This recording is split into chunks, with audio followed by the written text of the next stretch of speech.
든든히 세우사 거룩하게 하신 이름은 모든 자 가운데 기업이 있게 하시리라. 성도 가정 중에 교회를 개척하고 교회를 떠나가면서 그 개척한 교회들을 전부 말씀 위에 부탁한다고 말씀하고 있습니다. 주와 그 은혜의 말씀에 부탁합니다. 이게 모두 사도 바울의 유언 같은 메시지입니다. 특히 사도 바울의 유언이 디모데 후서인데 로마에서 순교를 앞두고 있으면서 믿음의 아들 디모데에게 최후로 권면하는 것이 무엇이었습니까? 디모데 후서 2장 15절에 보면 너는 진리의 말씀을 옳게 분별하며 진리의 말씀을 옳게 분별하도록 디모데에게 권면하고 있는 것은 마지막 임종을 앞두고도 바울은 말씀을 깨닫고 말씀을 이해하고 말씀을 분별하고 식별하는데 그 모든 에너지와 초점을 맞추고 있었다는 것입니다. 하나님의 말씀을 깨닫는 데서 바로 최고의 신앙의 경지에 도달할 수 있는 믿음의 비밀들이 쏟아져 나오는 것입니다. 말씀을 깨닫는다는 것은 또 무엇입니까? 야고보서에 보면 위로부터 내려오는 지혜를 이야기하고 있습니다. 가장 좋은 은사와 온전한 선물이 다 위로부터 빛들의 아버지께로부터 내려오나니 말씀을 상고와 묵상할 때 가장 좋은 은사와 온전한 선물이 내려옵니다. 말씀을 살았고 운동력이 있어서 좌우에 날서 어떤 금보다도 예리해서 인간의 영광과 관절과 골수를 찔러 쪼갠다고 했는데 자신을 발견하고 이웃을 발견하고 세상과 사물을 분별할 수 있는 지혜와 권능이 말씀을 통해서 내려오시기 때문에 말씀을 깨닫는 것이 가장 급선무인 줄로 믿습니다. 지난주 유대인들의 베드사이드 스토리를 들었죠. 부모들이 아기를 잠재울 때 침대 곁에 가서 성경을 읽어주는 것이 베드사이드 스토리. 그리고 식탁에서 한 시간 동안 무조건 자녀들에게 성경을 가르치고 아이들이 이해를 하든지 못하든지 깨닫든지 못 깨닫든지 깨달을 때까지 식탁에서 아버지가 성경을 가르치는 그 역사로 말미암았습니다. 구진국 아이들은 3세 때 1000단어를 알게 된다면 선진국 아이들은 1200단어를 알게 되고 그런데 유대인들 아이들은 3세 때에 선진국 아이들이 아는 1200단어를 훨씬 넘어서서 1500단어를 깨달을 수 있다고 말했습니다. 유대인들은 세계 77억 인구에 비해서 0.25%밖에 되지 않는데 노벨상을 45% 정도를 석권하고 있습니다. 그것이 무슨 이유입니까? 말씀을 통해서 주시는 가장 좋은 은사와 온전한 선물을 깨닫고 말씀을 통해서 관절과 골수와 생각과 모든 뜻을 분명케 하시고 드러내시는 그 하나님 앞에 사물의 본질, 사건의 본질을 파악할 수 있게 하시기 때문인 줄로 믿습니다. 시편 119편은 총 176절입니다.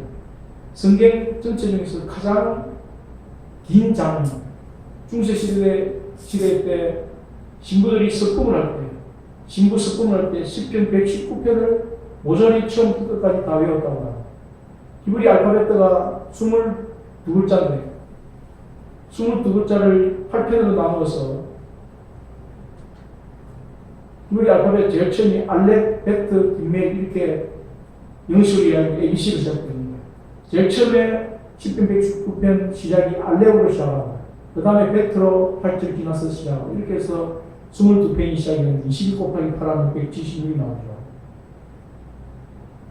시작도 말씀, 끝도 말씀, 말씀이 언어가 되고 말씀이 말의 시작이 되고 말의 끝이 되도록 그렇게 배열된 말씀이 10편 119편입니다. 우리 인생의 길의 등이요 발의 빛이라고 이야기하고 있습니다. 하나님의 말씀을 이해하고 분별하고 식별하고 신중하게 민첩하게 행동하는 것은 너무나 중요하고 우리의 시작과 끝을 말씀으로 장식될 때에 말씀이 장식되어질 때에 그 길이 결코 벗어나지 않을 줄로 믿습니다. 샤를 드 푸코라는 사람이 있습니다. 프랑스 군인이었는데 1858년도 9월 18일 날 출생해서 1916년에 돌아가신 분인데 42, 16하면 58세에 죽었죠. 프랑스 군인이었던 샤를 드 푸코가 부모님이 일찍 돌아가셨습니다. 외할아버지 손에서 자랐는데 17세 때 방황하다가 완전하게 무신론자가 되었어요. 그런데 군인이 되어서 육군사관학교를 졸업하고 군인이 되어서 사막에 원정을 갔는데 그 사막에서 하나님을 인격적으로 만나게 되었습니다. 거기서 가톨릭에 기이해서 가톨릭 입교를 해서 수도사가 되었는데 그가 쓴 책이 사하라의 불꽃이라는 책입니다. 사하라의 불꽃이라는 그 책의 내용이 샤를 드 푸코의 맹상 내용이 들어가 있는데 이런 질문이 있습니다. 잘 들어보십시오. 하나님을 믿는 크리스찬에게 가장 어려운 일이 무엇입니까? 여러분들은 무엇이라고 생각하십니까? 하나님을 믿는 크리스찬에게 가장 어려운 일이 무엇입니까? 한번 생각해 보시기 바랍니다. 무엇이 가장 어려운지. 샤를 드 푸코가 사하라의 불꽃이라는 책 속에서 자문자답하는 내용인데 하나님을 믿는 것, 하나님을 믿는 크리스찬에게 가장 어려운 일이 무엇입니까? 여러분은 무엇이라고 생각합니까? 하나님을 믿는 크리스찬에게 가장 어려운 일이 무엇입니까? 답을 하셨으면 그 사람 샤를 드 푸코가 대답한 내용을 읽어드리겠습니다. 하나님을 믿는 크리스찬에게 가장 어려운 일은 하나님을 믿는 것이다. 이해가 되십니까? 하나님을 믿는 크리스찬에게 가장 어려운 것은 무엇입니까? 그 질문에 하나님을 믿는 크리스찬에게 가장 어려운 일은 하나님을 믿는 것입니다. 좀 역설적인 것처럼 들리고 말장난처럼 들릴 수도 있는데 사실은 핵심을 이야기하고 있고 본질을 이야기하고 있습니다. 하나님을 믿는 것이 무엇입니까? 하나님을 믿는 것이 무엇입니까?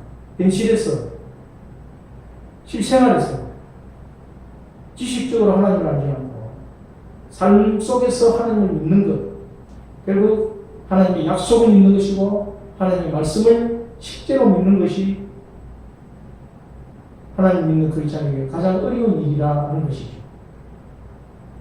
우리가 샤를 드 푸코처럼 하나님의 말씀을 이해하고 분별하고 식별하고 지각하고 이해하는데 온 힘을 쏟을 수 있기를 축원합니다. 샤를 드 푸코는 사막의 성자라고 일컫고 20세기 현대의 프란체스코라고 일컬을 만큼 사막에서 온전히 기도와 영성 함량에 몰두했습니다. 특히 예수 그리스도의 낮아져 오신 겸손, 거기에 대한 묵상 내용이 이 사하라의 불꽃 속에 많이 있는데 나중에 구입해서 같이 한번 읽어보겠습니다. 우리가 하나님을 믿는 것은 곧 하나님의 약속과 하나님의 말씀을 믿는 것입니다. 진정으로 하나님을 믿는 크리스찬에게 가장 어려운 일은 하나님을 믿는 것이라고 했는데 하나님을 믿을 때 특히 하나님의 약속과 말씀을 붙잡고 그 말씀을 믿고 분별하고 깨달을 때에 샤를 드 푸코 같은 망나니가 현대의 어스틴처럼 방황의 종주를 찍어버리고 21세기 프란체스코라고 일컬음받는 그런 성자의 수준으로 올라가게 될 줄로 믿습니다. 성자의 수준이라는 것이 무엇인가? 예수님께 온전히 헌신된 삶을 사는 것. 예수님이 나의 신부라는 것, 나의 신랑이라는 것을 인식하고 그 예수님께 헌신된 삶을 사는 그것이 아니겠습니까? 우리가 샤를 드 푸코와 같이 말씀을 깨닫고 말씀을 이해하고 식별하고 분별하고 지각하는데 온 힘을 쏟는 성도가 되시기를 축원합니다. 저 여러분 말씀을 깨닫는데 온 힘을 다 경주하는 삶이 되어지기를 축원합니다. 3절을 보십시오. 3절을 같이 읽어보겠습니다. 9장 3절 시작. 내가 금식하며 베옷을 입고 죄를 덮어 쓰고 주 하나님께 기도하며 간구하기를 결심하고 금식하며 베옷을 입고 죄를 덮어 쓰고 기도의 모습입니다.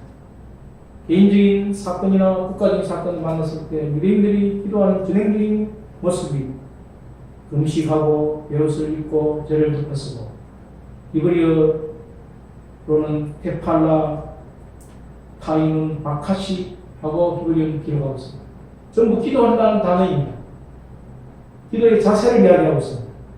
금식하고 벼슬 입고 죄를 덮으시고 말씀을 깨달은 자의 자세가 금식하며 벼슬 입고 죄를 덮어 쓴다는 것입니다. 그 정도로 간절하게, 그 정도로 처절하게, 간곡하게 기도하고 또 기도하는 것이 말씀을 깨달은 자의 잇따르는 행동입니다. 다니엘이 특별하게 기도를 결심하게 되는 동기가 예레미야 예언에 대한 말씀을 깨닫고 나는 거예요. 두 번째로는 국제 정세가 변화되는 것을 보고 바벨론이 멸망하고 예루살렘을 침공해서 예루살렘을 파괴시켰던 바벨론이 멸망을 당하고 고레스가 예언된 고레스가 집권을 하게 되는 국제 정세의 변화를 보면서 다니엘은 예레미야가 예언한 그 예언이 완전하게 성취될 것을 확신하고 이 때야말로 유대인들이 회개하고 돌이켜야 될 때다. 그래서 강력하게 중보기도를 결심하고 기도를 시작하게 된 것입니다. 예수님께서도 40일 동안 금식하며 기도하셨죠. 그 목적이 무엇입니까? 하나님 이 땅에 자기를 보내신 그 하나님의 뜻을 이루기 위해서 간절하게 기도하셨고 십자가를 앞에 두고 땅이 핏방울 되기까지 게세마네에서도 기도하셨습니다. 깨달은 말씀이 인도함을 받아서 강곡하게, 처절하게, 간절하게 기도하고 또 기도하는 테팔라, 칸, 아카시 금식하며 베옷을 입고 죄를 덮어쓰고 기도하며 간구한다. 그것이 바로 말씀을 깨달은 자의 정상적인 흡뜨고 통로인 줄로 믿습니다. 가장 특별한 21세기의 기도의 사람으로는 인디언 선교를 했던 데이비드 브레이너드를 뽑습니다. 1818년에 태어나가지고 1747년에 죽었습니다. 1718년에 태어나서 1747년에 죽었다는 것은 나이가 29살 때 죽었다는 것입니다. 그런데 교회 역사상 가장 위대한 기도의 사람들 중에 한 사람으로서 교회 역사가들이 데이비드 브레이너드, 인디언 선교사 데이비드 브레이너드를 꼽기를 주저하지 않습니다. 굉장한 일을 하는 사람도 아니고 위대한 업적을 남긴 사람도 아니고 오래 살지도 않았고 단지 수백 명의 인디언들에게 복음을 전했고 29살 꽃다운 청춘에 폐결핵에 걸린 채 지나치게 가로하다가 세상을 떠나는 사람입니다. 그런데 후배들이 데이비드 브레이너드를 평가하기를 기도로 일관된 삶을 살았다. 기도로 숨을 쉬고 기도로 움직이다가 기도하면서 숨을 거두었다. 기도하면서 숨을 거둔 데이비드 브레이너드를 인해서 미국의 대각성 운동의 주역이었던 조나단 에드워드가 데이비드 브레이너드로부터 영향을 받았고 영국의 감리교의 창시자 요한 웨슬레가 영국 대부흥 운동을 일으킨 주역인데 요한 웨슬레가 감명을 받았습니다. 1718년에 데이비드 브레이너드는 미국 케네티컷주 베담이라는 도시에서 태어났는데 자기의 젊은 청춘을 몽땅 인디언들을 위해서 불태우다가 1747년에 매사추세츠주의 로스햄튼에서 폐결핵으로 세상을 떠난 청년이 이 데이비드 브레이너드입니다. 그의 일기가 남아있는데 그 일기를 읽고 감명을 받은 사람들이 윌리엄 캐리, 헨리 마틴, 짐 엘리엇. 한번 들어본 이름 같습니까? 윌리엄 캐리는 인도의 선지자 같은 사람입니다. 인도의 아버지라고 부르는 사람. 헨리 마틴은 제가 조사를 해보니까 케임브리지 대학 수학과를 수석으로 졸업하고 31세 때에 데이비드 브레이너드를 닮아서 요절합니다. 인도 선교사가 헨리 마틴이었습니다. 헨리 마틴도 데이비드 브레이너드를 사모하고 존경해서 그도 데이비드 브레이너드와 같이 살기를 열망하다가 제2의 데이비드 브레이너드라는 별명을 받는 사람이 이 헨리 마틴입니다. 짐 엘리엇은 창끝이라는 영화화된 주인공이죠. 5명의 선교사가 선교지에 내리자마자 선교 사역을 한 번도 시작하지도 못한 채 원주민들의 창끝에 식인종들의 창끝에 찔려서 죽는 미국의 히톤대학, 기독교의 명문대학인 히톤대학을 졸업한 빌리 그레함과 동기라고 알고 있습니다. 그런 윌리엄 캐리와 헨리 마틴, 짐 엘리엇 같은 선교사들에게 깊은 영향력을 끼친 인디언 선교하셨던 데이비드 브레이너드. 기도로 숨쉬고 기도로 움직이다가 기도로 숨을 거두는 기도로 일관된 삶을 살았던 사람이라고 평가하고 있습니다. 수많은 사람의 가슴을 움직여서 그들을 전도자로 선교사가 되도록 했다고 미국 교회 사가가 평가하고 있습니다. 숨을 거두는 마지막 순간에 데이비드 브레이너드가 한 일은 성경을 읽고 일기를 쓴 것이었습니다. 그의 마지막 일기가 이런 내용으로 기록되어 있습니다. 나는 지금 영혼의 문턱에 서 있고 나는 지금 죽어가고 있다. 마지막으로 그대에게 부탁하는 것은 그대 자신을 기도에 맡기라는 것입니다. 그리고 하나님의 진리를 읽고 묵상하라는 것입니다. 나는 지금 영광을 얻기 위해 천국으로 가는 것은 아니다. 천국의 한 모퉁이에서 모든 영광과 찬양을 하나님께 돌리기 위해서이다. 약혼녀가 있었는데 제루살렘 약혼녀에게 이렇게 마지막 작별을 보냈습니다. 나는 그대와 차마 이별할 수 없어. 그러나 우리는 행복한 영혼을 함께 누릴 것이고, 그리고 그는 마지막 말을 이렇게 적었습니다. 나의 영혼은 오늘 하나님의 품에 고이 안긴다. 오 주 예수여 오시옵소서. 1747년 10월 9일 날 29살을 마지막으로 숨을 거두고 하늘로 소천했습니다. 요한 웨슬레는 이 데이비드 브레이너드를 평가하기를 모든 설교자들이 브레이너드의 일기를 세밀하게 읽어야 합니다. 조나단 에드워즈는 하나님께서 우리에게도 브레이너드에게 주셨던 기도의 삶을 주시기를 바라고, 그래서 참된 구원과 선교운동이 이 기도로 말미암아 일어나기를 기원합니다. 성도의 모습이 무엇입니까? 간절히 기도하는 것이 성도의 진정한 본질임을 깨달을 수 있습니다. 다니엘을 통해서 우리에게 제시하는 성도의 기본 본질은, 성도의 모습은 말씀을 깨닫는 데 온 힘을 다하는 것이고 간절하게 기도하는 것이 성도의 모습인 줄로 믿습니다.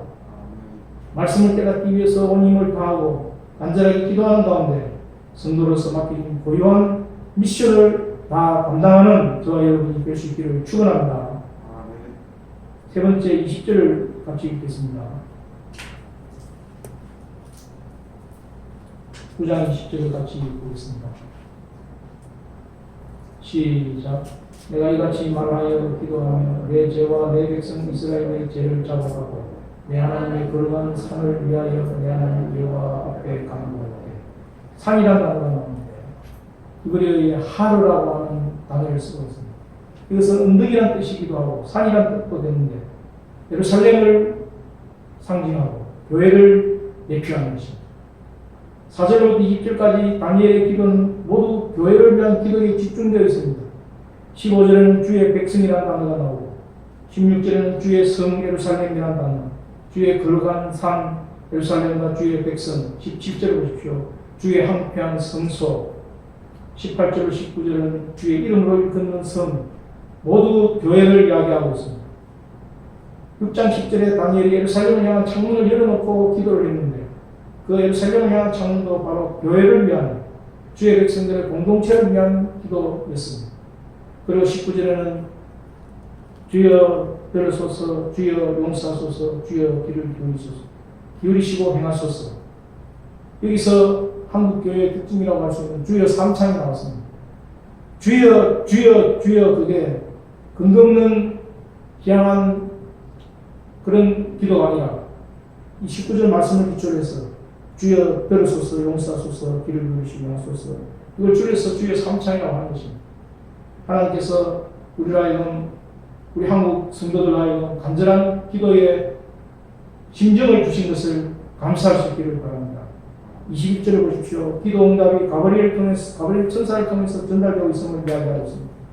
시편 137편 5절 6절에 보면 예루살렘아 내가 너를 잊을진대 내 오른손이 그의 재주를 잊을지로다. 내가 예루살렘을 기억하지 아니하거나 내가 가장 즐거워하는 것보다 더 즐거워하지 아니할진대 내 해가 내 입천장에 붙을지로다. 하나님의 해가 입천장에 붙을 정도로 예루살렘을 잊지 아니하고 예루살렘을 기억하겠다고 하는 하나님의 맹세입니다. 하나님이 교회를 기억하신다는 뜻입니다. 교회를 위해서 일하신다고 말씀하고 있습니다. 이사야 56장 7절을 보십시오.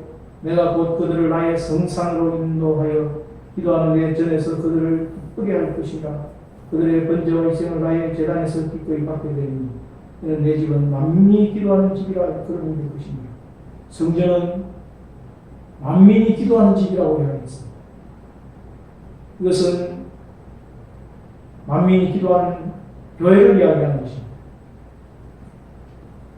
하나님께서 다니엘을 통해서 보여주시는 성도의 인생 모습, 우리가 말씀을 깨닫기 위해서, 간절하게 기도하기 위해서, 그리고는 교회를 위해서 기도해야 할 줄로 믿습니다. 대한민국 교회를 위해서 물론 기도하지만 한국 교회를 위해서도 기도해야 할 줄로 믿습니다. 코로나 이전과 코로나 이후가 완전히 라이프 스타일이 바뀌고 있는데 7월 7일 날 동신교회에서는 코로나 이후에 한국 교회에 대해서 여러 가지로 방향과 대책을 잡기 위해서 모이고 있습니다. 작년에 한국 교회 내에 사랑의 교회가 미친 여러 가지 사건들이 있었습니다. 두 가지 사건이 있었는데, 하나는 예산합동의 최고 큰 교회인 서울 사랑의 교회 담임 목사의 목사 자격을 결정하는 위임 계리 무효 확인 소송이 있었습니다. 또 사랑의 교회가 서초구에 예배당을 지을 때 건축비가 3천억이 들었는데 초호화 예배당이라는 말이 돌았습니다. 그 예배당을 지으면서 서초구에 공용 도로를 점령한 것이 있었는데, 그것을 서초구청에서 허가를 했음에도 불구하고 그 허가 처분 무효 소송이 있었습니다. 두 재판 모두 1심과 2심에서는 교회가 이겼지만 대법원이 판결을 뒤집어서 파기 항소했습니다. 교회의 불리한 양상으로 결론 내려져서 교회가 모두 패소한 걸로 알고 있습니다. 사회적으로 이런 모양으로 공영방송에도 보도가 되고 이슈가 되었습니다. 또 대한예수교 장로회 통합측에서는 명성교회가 아들과 아버지 세습 문제로 여러 가지 미스폼이 이슈가 되었습니다. 그런데 한국 교회 내에 사랑의 교회와 명성교회만 있는 것이 아닙니다. 거의 80%는 중소교회가 되었습니다. 그 많은 중소교회가 사랑의 교회와 명성교회로 끈으로 인하여 도매급으로 손가락질을 당하고 있습니다. 최근에는 코로나 때문에 신천지 사람들이 신천지를 탈퇴하고 기존 교회로 30에서 40%가 넘어오고 있습니다. 사돈 교회도 지금 신천지 교인들이 와가지고 신천지를 탈퇴하고 온 것인지, 그렇지 않으면 소위 말해서 교회를 정복하기 위해서 온 것인지 분별이 안 되어서 여러모로 갈등을 겪고 있습니다. 교회가 찢기고 다투고 상처나는 모습이 여러 영역에서 나오고 있습니다. 그런 가운데서 성도들이 해야 할 일이 무엇입니까?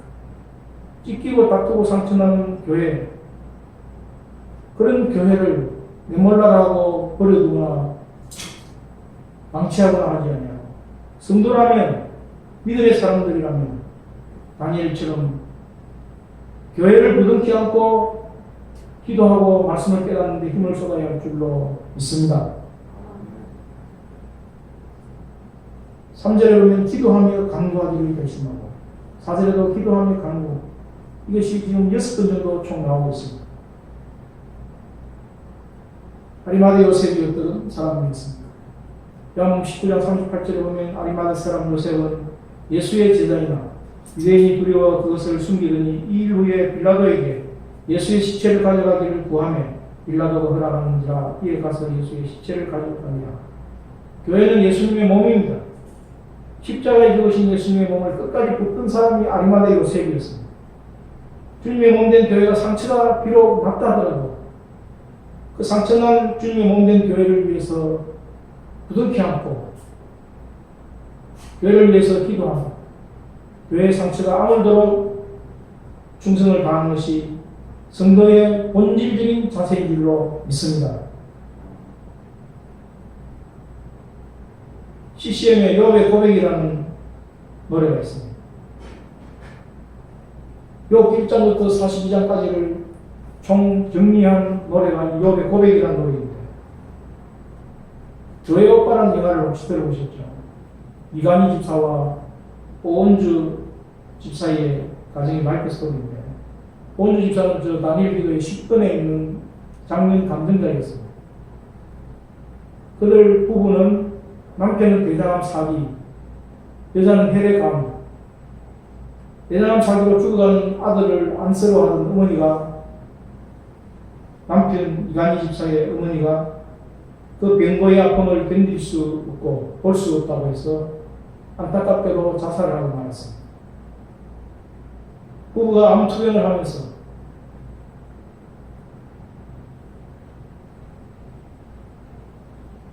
그러다가 작년 9월 28일 본인 생일날, 이간희 집사의 생일날 6살 된 딸 이소연 한해 처자식을 남겨두고 두 모녀를 남겨두고 결국 이간희 집사는 소천하고 말았습니다. 그 영화, 그 스토리가 KBS 암이라는 다큐멘터리에 소개되었고, 그것이 영화화되어서 나온 영화가 다큐멘터리 영화 교회 오빠인데 10만 명의 성도들이 보고 은혜를 받고 도전을 받은 영화입니다. 욥의 고백이라는 노래를 잠깐만 들어볼까요? 욥의 삶인데, 욥의 삶이 아니라 얼른 좀 올려보세요. 하나님 나에게 역사하시고 절제 무너진 삶 속에서 하나님 나에게 역사하시고 이름의 시선을 따라서 주를 주목하게 하시네. 때로는 견디기 힘들고 힘들 때도 하나님 언제나 함께 하시며 하나님 언제나 함께 하시며 은혜와 진리의 성령 주사 은혜와 진리의 성령 주사 주만 바라보게 하시네. 내가 봅니다. 영원한 주를 봅니다. 기록만 들었으나 이제 봅니다. 내가 봅니다. 봅니다. 존귀한 주를 봅니다. 연약한 내 영혼이 이젠 주를 봅니다. 욥기에 보면 42장의 8절에 보면 내가 주를 귀로 듣기만 하였으나 이제는 눈으로 주를 배웠나이다. 그 말씀을 기초해서 불을 끄시는 왜 이런 이야기를 드리겠습니까? 이 이간희 집사와 오은주 집사는 교회에서 만난 청년 성도들이었습니다. 출석한 교회가 안양의 제일교회에 있는데 안양 제일교회 담임 목사님이 텔레비에 출연을 해서 이 두 부부의 신앙이 안양 제일교회를 담임하고 있는 목사님 자기보다 훨씬 더 막대한 영향력을 발휘했다고 간증을 했습니다. 같은 교회 신도들이 중보기도 하고 자랑스러워하고 그의 암 투병 그 자체가 은혜가 되고 도전이 되고 상처받은 영혼들이 회복하고 돌이키는 역사를 누렸다고 간증을 했습니다. 욥의 삶도 우리가 참으로 행상하기 어렵지만 이 부부의 삶을 우리가 이루어 짐작할 수 있겠습니까? 본인도 암투병, 아내도 암투병을 하면서 어머니마저 그렇게 안타깝게 돌아가시는데 그 삶의 가정 하나하나가 결국 교회를 위하여 드린 그들의 말씀을 깨닫는 것, 간절한 기도를 드리는 것, 교회를 위해서 기도하는 것이겠다고 생각합니다. 하나님께서 다니엘을 통해서 주시는 성도의 인생의 모습은 말씀을 분별하고 말씀을 깨닫는 가운데 말씀의 인도를 받는 말씀이 우리를 인도하시는 그런 삶을 사는 것이고 그 말씀을 쫓아서 간절하게 기도하는 삶을 사는 것이고 아무리 상처나고 찢어지는 교회라 하더라도 그 교회를 붙들고 기도하는 삶을 사는 것이 다니엘을 보면서 우리에게 주시는 성도의 본질적인 모습인 줄로 깨닫습니다. 샤를드 푸코가 진정 하나님을 믿는 사람의 어려운 일은 하나님을 믿는 것이다. 앞에 하나님 믿는 것, 이 하나님 믿는 것, 무엇이 차이가 있습니까? 지금 실제 삶 속에서 욥처럼 삶의 가정 하나하나 속에서 하나님을 믿는 그런 믿음의 주인공들이 저와 여러분 되시기를 축원합니다. 간절하게 말씀을 쫓아 기도하는 가운데 교회를 위해서 기도하는 가운데 한국 교회가 더 새로워져서 코로나 이후에 전 세계를 먹이는 목자 국가로 쓰임받는 그날이 오실 거라고 우리가 다니엘을 보면서 배우가 되는 성도 인생 모습 말씀을 깨닫는 것이고 간절히 기도하는 것이고 교회를 위해서 헌신하고 기도하는 것인 줄로 믿습니다. 우리가 이런 축복을 쟁취하고 누리며 증거하는 저와 여러분이 될 수 있기를 축원합니다. 다니엘서 9장 20절 말씀을 같이 읽겠습니다.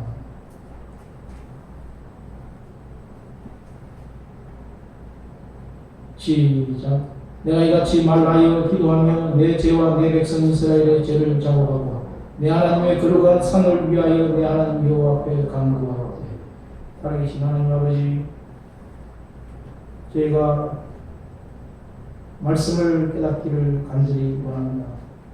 온 힘을 다하여 말씀을 깨달을 때에 샤를드 푸코의 말과 같은 그런 것들이 오히려 쉬운 일이 되는 깨닫습니다. 하나님 아버지 말씀을 쫓아 기도하게 하시고 데이비드 브레인드가 권면한 것처럼 간절히 기도하고 처절하게 기도하고 간곡하게 기도하고 기도하는 가운데 저희들의 기도를 받으셔서 한국교회가 새로워질 수 있도록 양로교회가 새롭게 부흥할 수 있도록 하나님 역사하여 주시옵소서. 말씀을 쫓아 사는 성도의 본질적인 모습이 말씀과 기도와 교회를 위하여 헌신하고 수고하는 것이온데 그 에너지와 능력을 저희들 가운데 허락하여 주시옵소서. 부산 전촌 풍기 인주에 흩어지는 종들을 기억하여 주시고 전 세계에 흩어지는 성산을 기억하여 주시고 아버지 하나님 말씀과 기도로 새로워지게 하시고 거룩의 능력, 갱근의 능력이 나타나게 하여 주시고 교회를 위하여 불리져 기도할 때에 응답받는 체험들이 풍성케 하여 주시옵소서. 예수님 그리스도 이름으로 감사하며 기도드리옵나이다. 아멘. 찬송가 십자가를 가지고